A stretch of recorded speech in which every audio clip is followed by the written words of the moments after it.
Hello students, welcome to my YouTube channel. आज मैं आपको यूपी बोर्ड 10th क्लास का हिंदी मॉडल पेपर सेट करा रहा हूँ। देखिए, आपका जो थोड़ा चेंजिंग हुई है पेपर में, वो क्या हुआ कि इस बार जो बहुविकल्पी हैं वो 20 नंबर के अलग से ओएमआर सीट में आपको फिल करने हैं। तो देखते हैं किस तरीके से इस बार पेपर आपका 2023 में बोर्ड का पेपर आने वाला है। आपका बोर्ड का पेपर 2 खंडों में विभाजित होगा। एक खंड ए होगा, एक खंड ब होगा। खंड ए में बहुविकल्प होंगे, 20 नंबर के होंगे और 20 ही क्वेश्चन होंगे। ओएमआर सीट में वो फिल करने होंगे। अब बच्चे इस वाली झंझट में बिल्कुल ना पड़े कि ओएमआर सीट कैसे भरें, ओएमआर सीट में क्या क्या भरें, ओएमआर सीट कैसे भरेंगे। वहाँ पर जो उपस्थित शिक्षक, जो भी निरीक्षक गण, जो भी वहाँ पर आपको परीक्षा हॉल में व्यक्ति मिलेंगे, वो आपको ओएमआर सीट अपने आप भरवाएंगे, वो आपकी हेल्प करेंगे। अगर आपसे कुछ भी ओएमआर सीट में या आपकी जो उत्तर पुस्तिका है आंसर सीट में कुछ भी आपसे भरा नहीं जा रहा है, अगर प्रॉब्लम हो रही है, तो बिना झिझके, बिना किसी शर्म के आप पूछ लें, उसे गलत ना भरें। गलत भरने पर जिम्मेदारी आपकी होगी। इसलिए अच्छा है कि आप हर एक पॉइंट को जो भी समझ में नहीं आता है उसे शिक्षक से या निरीक्षक से पूछ लें। अब हम इससे आगे देखते हैं कि 20 क्वेश्चन 20 नंबर के हैं और ओएमआर सीट में कैसे भरे जाते हैं। देखिए, आपके जो 20 क्वेश्चन आएंगे तो 10 क्वेश्चन आएंगे हिंदी गद्य का विकास और हिंदी पद्य का विकास। कह सकते हैं 5 नंबर इधर से 5 नंबर इधर से, वरना अधिकतर गद्य वाले विकास से ज़्यादा क्वेश्चन आएंगे। इसमें क्या होगा, हिंदी गद्य के विकास और पद्य के विकास से कवि, लेखक और उनकी रचनाओं के बारे में पूछ लेगा कि इस रचना के कवि का नाम बताइए, या इस वाले ग्रंथ के, इस उपन्यास के लेखक का नाम बताइए और उनकी रचनाएं। ठीक है, तो इसमें कविताएं और उपन्यास और कहानी वगैरह, निबंध, बहुत सी रचनाएं आएंगी। और किसी युग के बारे में पूछ लिया कि इस युग का, जैसे आदिकाल का क्या युग है, या आधुनिक काल का क्या युग है, भारतेंदु काल का क्या युग है, द्विवेदी काल का क्या युग है, मतलब उसकी डेट पूछ लिया कि किस डेट से वो कहाँ तक है। ये 10 नंबर के आएंगे और 10 ही क्वेश्चन होंगे। अगला जो आपका आएंगे 10 क्वेश्चन, वो रस, छंद, अलंकार, समास, तत्सम, तद्भव, संधि, विभक्ति, धातु रूप, इस प्रकार के आपके 10 क्वेश्चन आएंगे और 10 ही मार्क्स के आएंगे। देखिए, पहले क्या होता था, पहले क्वेश्चन जो रस, छंद, अलंकार, समास के होते थे, ये अलग एक एक या दो दो नंबर में आते थे, जहां पर रस की परिभाषा, छंद की परिभाषा, इनके एक एक उदाहरण, और या फिर कोई उदाहरण दे देता था और पूछता था कि इनमें अलंकार या समास या रस, छंद, जो ही पूछता था कि पहचानिए। लेकिन अब ऐसा नहीं है। अब आपको क्या होगा, इसमें प्रत्यय भी आएगा, प्रत्यय, उपसर्ग। तो कुछ के सब में से एक ही क्वेश्चन भी आ सकता, हो सकता कुछ ना आए, क्योंकि बहुत सारे टॉपिक हैं। तो पहले क्या होता था, मतलब पहले एग्जाम्पल दे देते थे और उसमें से पूछ रहे कि इसका रस कौन सा है, छंद कौन सा है, या फिर अलंकार कौन सा है, या फिर इनकी डायरेक्ट परिभाषा पूछ लेते थे और कहता था कि एक उदाहरण सहित समझाइए। किंतु अब ऐसा नहीं है। अब आपको डायरेक्ट कोई एक लाइन दे देगा और आपको 4 ऑप्शन देगा कि निम्नलिखित में से लाइनों में कौन सा रस है, या कौन सा छंद है, या कौन सा अलंकार है। या ऐसे ना देख करके आपको कोई वो समास दे देगा, मतलब समास की लाइन पूछे कि इसमें कोई समास पहचानिए, कौन सा समास है, या फिर समास के बारे में कुछ रिलेटेड उससे पूछ लेगा। प्रत्यय, उपसर्ग में पूछ लेगा कि इसमें कौन सा प्रत्यय है और या फिर कौन सा उपसर्ग है। तत्सम, संधि, संधि विच्छेद पूछ लेगा, इसमें कौन सी संधि है, यण संधि, वृद्धि संधि, जो भी है। विभक्ति के निम्नलिखित लाइन में कौन सी विभक्ति है, कोई शब्द दे देगा, एक उसका रूप पूछ लेके धातु रूप बताइए। तो इस प्रकार के आपके 10 क्वेश्चन आएंगे और वो 10 नंबर के आएंगे। ठीक है, अब आगे देखते हैं। हमारा खंड ए कंप्लीट हो गया। खंड ब में आता है वर्णनात्मक।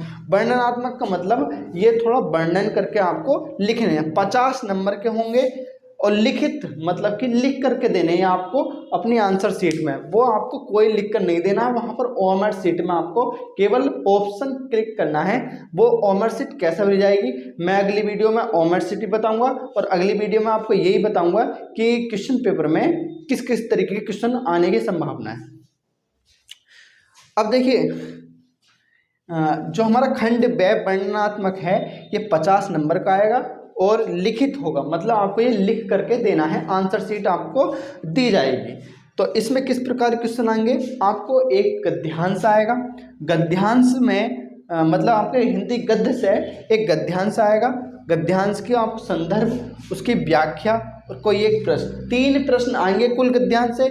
एक प्रश्न संदर्भ का होगा, एक व्याख्या का होगा, कोई एक प्रश्न पूछ लेगा जो उस गद्यांश से संबंधित होगी, इस गद्यांश से संबंधित उस प्रश्नों को, उस प्रश्न का आपको उत्तर उसमें लिखना है, जिसका उत्तर उस गद्यांश में छिपा हुआ होगा वो आपको छांट कर लिखना है। कैसे लिखोगे, तो 3 क्वेश्चन होंगे और ये 2-2 नंबर के होंगे, 2 नंबर का संदर्भ होगा, 2 की व्याख्या होगी, 2 का प्रश्न होगा, तो कुल मिलाकर के 6 नंबर का आपका एक कुल गद्यांश हो जाएगा। इसी प्रकार आपका पद्यांश आएगा, पद्यांश में भी मतलब जो आपका काव्य संकलन है, काव्य संकलन से 2 पद्यांश आएंगे, आपको कोई एक करना है। ऐसे इसी प्रकार 2 गद्यांश आएंगे, आपको कोई एक करना है। पद्यांश में भी आपको उस पद्यांश के संदर्भ, उसकी व्याख्या और रस या अलंकार। देखिए रस या अलंकार से कोई एक प्रश्न पूछेगा कि इन लाइनों में रस कौन सा है या इन लाइनों में अलंकार कौन सा है। और ये भी इसी प्रकार 2 और 2 और 2 4 और 6 मतलब कुल 6 नंबर का आपका ये प्रश्न होगा। इसके पश्चात संस्कृत गद्यांश आएगा, आपको 2 गद्यांश आएंगे, इसमें से आपको कोई एक करना है 2 गद्यांशों में से, उसका आपको संदर्भ और हिंदी अनुवाद करना। देखिए संदर्भ 2 नंबर का होगा और गद्यांश के जो आप संस्कृत गद्यांश का हिंदी अनुवाद करोगे वो 3 नंबर का होगा, तो कुल मिलाकर ये 5 नंबर का गद्यांश आएगा संस्कृत का। संस्कृत पद्यांश से आपको कोई एक श्लोक दे देगा, अधिकतर श्लोक ही देते हैं, ठीक है, 2 श्लोक दे देंगे, उनका आपको अर्थ लिखने हैं संदर्भ सहित। तो संदर्भ आपका 2 नंबर का आएगा और हिंदी अनुवाद उसका जो श्लोक होगा, जो आपका पद्यांश है वो 3 नंबर का है। कुल मिलाकर 5 नंबर का आपका ये पद्यांश हो जाएगा। इसके बाद कोई एक खंड काव्य आएगा। देखिए खंड काव्य आपके हर एक जिले में अलग आते हैं, जैसे अमरोहा के लिए क्या है, मातृभूमि के लिए, तो हर जिले के लिए अलग है, तो अपने जो जिले के अनुसार हैं आपको खंड काव्य का एक उत्तर देना है। प्रश्न 2 होंगे, हर एक खंड काव्य में 2 प्रश्न होंगे, कि आपको किसी एक ही प्रश्न का उत्तर देना है। पहला प्रश्न होगा किसी सर्ग, कोई देखिए जैसे कथानक होती है, पूरी कथा होती है, जो खंड काव्य होता है, तो प्रथम सर्ग, द्वितीय सर्ग, तृतीय सर्ग, चतुर्थ सर्ग, तो 2, 3 या 4, 5 जितने भी होते हैं मतलब सर्गों में बटा होता है। तो आपको किसी एक सर्ग दे देगा कि जैसे द्वितीय सर्ग की कथानक का वर्णन करो या फिर चतुर्थ सर्ग की कथानक का वर्णन करो, तो आपको कोई एक सर्ग दे देगा और उसी कथानक आपको लिखनी है। या फिर आपको दूसरा प्रश्न देगा ना, उस कथा खंड काव्य के नायक का चरित्र चित्रण करो, या कोई और पात्र होगा उस खंड काव्य का, उसमें आपको बोल दे कि इस पात्र का चरित्र चित्रण करो। लेकिन 90 to 95% आपसे नायक का चरित्र चित्रण ही पूछा जाता है। अब मैं सजेस्ट करूँगा, जैसे अमरोहा जिले वाले हैं, अमरोहा डिस्ट्रिक्ट के हैं, तो जब मातृभूमि के लिए हैं उनके लिए, तो मातृभूमि में जो है आपको नायक जो है वो चंद्रशेखर है, तो आपको चंद्रशेखर का चरित्र चित्रण याद कर लेना है, बाकी आप कुछ मत करना, कोई सी कथानक वस्तु वगैरह मत देखना, हो सके तो पढ़ लेना बाई चांस, बट मैं आपको कह रहा हूँ गारंटी से आप नायक का ही चरित्र चित्रण अर्थात चंद्रशेखर का आप चरित्र चित्रण याद कर लो और कुछ मत करो। उसके बाद देखेंगे आपका अगला प्रश्न एक श्लोक का होगा और एक श्लोक आपका 2 नंबर का आएगा, ठीक है। लेकिन ध्यान रहे ये श्लोक जो है वो होना चाहिए जो यहाँ पद्यांश में या कहीं पर भी इस प्रश्न पत्र में ये श्लोक ना आओ, अर्थात ये श्लोक कुछ अलग हो। तो इसलिए सजेस्ट करेंगे आप 2 से 3 श्लोक याद कर लें, क्योंकि हो सकता है 2 श्लोक यहाँ आ जाएं और वही आपको याद हो तो आप उन्हें नहीं लिख सकते, इसलिए 2 या 3 हो सके तो 3 श्लोक आप याद कर लें, कोई भी बहुत आसान होता है, जैसे सर्वे संतु निरामया वाला है वो, ठीक है। फिर आपको किसी एक कवि और वह किसी एक लेखक, देखिए दोनों अलग अलग है, एक नहीं है, एक कवि का अलग लिखना होगा, एक लेखक का अलग लिखना होगा, और इनका जीवन परिचय आएगा आपको 5-5 नंबर का। ध्यान रखें साथ में उनकी रचनाएं जरूर लिखें, ठीक है। तो एक कवि और एक लेखक का जीवन परिचय होगा 5-5 नंबर का। उसके बाद आपका उससे अगला जो प्रश्न होगा, संस्कृत के कोई 4 प्रश्न दे दिए जाएंगे और 4 प्रश्नों में से आपको कोई 2 प्रश्नों के उत्तर देने हैं और दोनों ही 2-2 नंबर के होंगे, अर्थात कुल 4 नंबर के होंगे, ठीक है। 2-2 नंबर के दोनों प्रश्न होंगे, प्रश्न 4 दिए होंगे, 4 में से आपको 2 के उत्तर देने हैं, अर्थात 2-2 नंबर के होंगे, कुल 4 नंबर के आपको उत्तर देने हैं। अगला जो अंतिम प्रश्न होगा आपका, अंतिम प्रश्न आपका निबंध होगा, देखिए सबसे ज़्यादा नंबर आपका निबंध ही बनाएगा, इस पर ज़्यादा ध्यान रहे।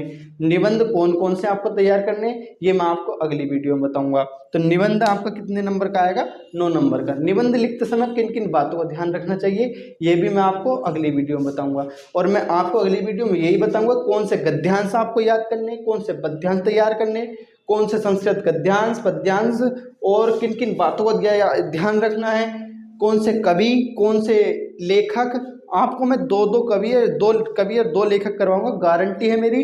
आपके पेपर में, एग्जाम पेपर में वही कवि और वही लेखक मिलेंगे, ठीक है।